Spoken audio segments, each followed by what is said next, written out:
Hey, what's up Gravity Falls fans, and in today's episode, I'm going to be going over these small but noticeable purple highlighted text. They can be decoded by simply using the combined cipher, just like most of pretty much every code in this darn book. However, finding all of the purple codes and organizing them in order was a bit of a hassle, especially this little guy. So, without further ado, let's get straight into the facts, baby.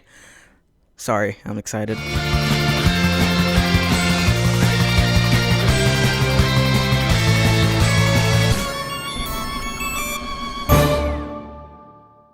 After going through all of the pages in the journal and spending nearly an hour playing I Spy, I managed to collect all the pages that included the purple highlights, and got this. Curse the axolotl. Every conspiracy is true.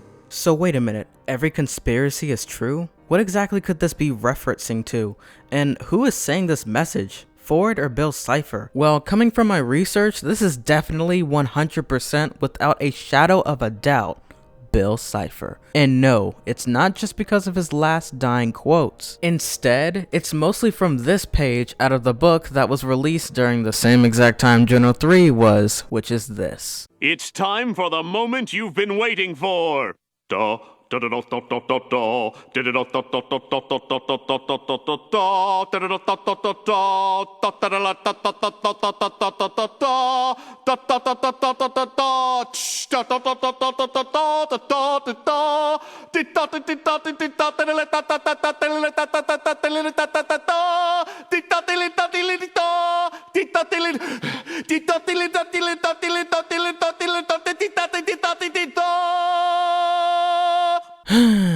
Yep, and before I go any further, I would like to say, Alex Hirsch, you mother flubber, you know how to get people to start buying all of these books. You knew exactly what you were doing, and you're starting to make me think that you're friends with Scott Cawthon, revealing all of the most intriguing information into freaking books, and not the actual format everyone knows about. This, my friends, is Alex Hirsch subliminally saying, buy our books! Okay, now that I'm done, we shall begin. If you were to simply search this quote through the internet, the very first link should be a Reddit page discussing it. As I scrolled down, I discovered another link displaying one of the pages from the book, considering the fact that this indeed has the same clock symbol at the bottom of the page. It's a guess, but I'm pretty positive. I'm not here to read the whole section, but I will read the most significant one of them all. The backstory is that Dipper and Mabel find themselves in between time itself, according to the all-powerful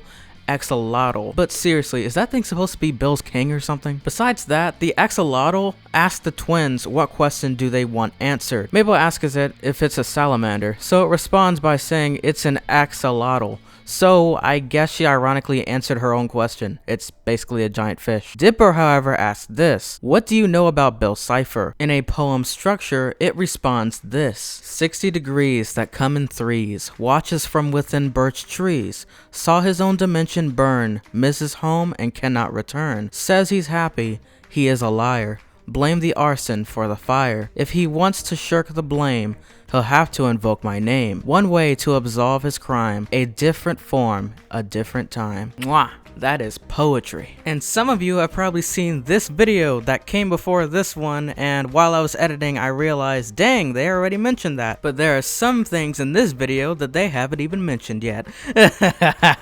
Okay, so first of all, I was wrong in my previous videos because I've been calling Bill an isosceles this whole time.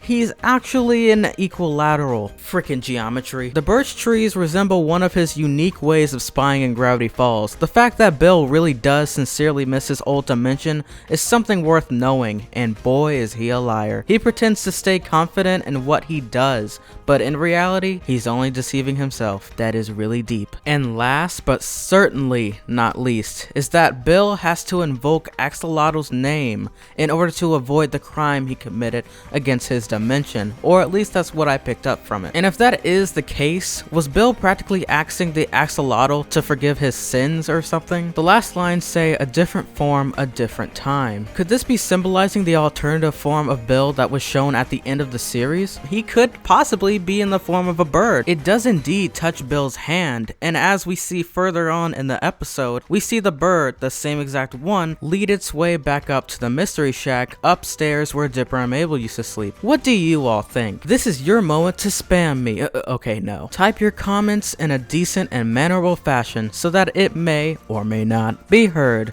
So that's the end of this magnificent analysis of the journal, and I'll catch you all in the next video. Peace, amigos.